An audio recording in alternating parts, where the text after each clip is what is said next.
Active Radio, le Zoom. Bonjour tout le monde, merci d'avoir choisi Active Radio. Comme chaque mois, vous le savez, nous vous proposons une émission spéciale Atmo Grand Est. Et aujourd'hui, mon invité se nomme Anne Arounoté. Bonjour Anne. Bonjour. Alors, est-ce que tout d'abord, vous pouvez vous présenter à nos auditeurs d'Active Radio ? Oui, pas de souci. Donc, je suis Anne-Dara Arounoté. Je suis chargée d'études chez Atmo Grand Est depuis 2009, référente pollen sur la région Grand Est depuis 2017. C'est-à-dire, en fait, que j'assure la science des pollens de notre région en mettant en œuvre et en articulant différents outils de mesure pour permettre une diffusion d'informations sur la prévention des allergies au pollen et la diminution des symptômes allergiques. Alors nous le savons, pour les personnes qui comme moi subissent justement ces allergies, c'est la reprise de la saison pollinique avec sur certains secteurs des premiers pollens d'arbres qui sont déjà émis. Oui, tout à fait. Alors, est-ce que tout d'abord, vous pouvez nous expliquer de quoi on parle lorsqu'on parle de saison pollinique et quelle est exactement la période ? Pour essayer de vous expliquer tout simplement, il faut savoir que tout au long de l'année, généralement de la mi-décembre à octobre de l'année suivante, on a différents pollens qui sont présents en suspension dans l'air. Et le plus souvent, ils apparaissent dans un certain ordre et c'est pour ça qu'on parle de saison pollinique. En fait, une saison pollinique correspond à la floraison et la pollinisation de différentes espèces. Et vous avez 3 saisons polliniques qui se succèdent. De mi-décembre à mai, c'est la saison des arbres. Ensuite, de mars à août, c'est la saison des graminées qui succède. C'est celle qu'on connaît le plus parce qu'elle est associée au rhume des foins. Et ensuite, vous avez la saison des herbacées. Donc, c'est la saison la plus longue parce qu'elle va d'avril à octobre. Et quand on parle herbacées, on pense plantain, ortie, pariétaire qui fait partie de la famille des orties, ambroisie et armoise. Donc différents pollens qui se succèdent tout au long de l'année. Alors concernant notre région, est-ce qu'il y a certains pollens que l'on retrouve plus que d'autres ?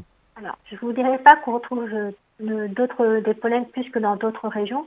C'est plutôt qu'on va avoir, suivant les conditions météorologiques, des concentrations de pollen différentes, soit plus basses, soit plus élevées que dans d'autres régions. On va plutôt voir des pollens typiques du Sud qui remontent à cause du réchauffement climatique. Comment sont analysés ces différents pollens par Atmo Grand Est ? Alors, pour analyser ces pollens, en fait, on travaille avec des capteurs qui vont prélever l'air et en fait, ils vont aspirer les pollens ainsi que d'autres corps dans le capteur et ça va s'impacter sur une petite bande collante. Et vous avez un système d'horlogerie qui permet de prélever ces pollens durant une semaine complète. Et chaque semaine, nous récupérons le support de prélèvement qu'on appelle un tambour et ensuite, c'est envoyé dans nos laboratoires d'analyse pour pouvoir réaliser l'identification des différents pollens et ensuite les compter. Et cela va vous donner une concentration de chaque pollen que l'on aura retrouvé dans l'air. Sur quel secteur justement ces analyses ont lieu en Grand Est ? On fait les analyses sur notre site de Reims et sur le site de Strasbourg. Et nous avons également le partenariat avec les hôpitaux universitaires de Strasbourg qui, eux, s'occupent de compter les pollens sur les capteurs qui sont implantés à Strasbourg et à Mulhouse. Est-ce qu'on sait s'il y a de nombreuses personnes qui sont touchées justement par les allergies, que ce soit également respiratoire ? En France, en fait, l'allergie au pollen va toucher à peu près 20% des enfants âgés de plus de 9 ans et 30% des adultes. Et il faut savoir qu'une personne touchée par une allergie respiratoire sur 5 est victime d'une forme sévère d'asthme. Pour éviter justement de subir ces allergies, est-ce que nos auditeurs peuvent se tenir informés justement au préalable ? Où est-ce qu'ils peuvent se tenir informés et quels sont les gestes à adopter ?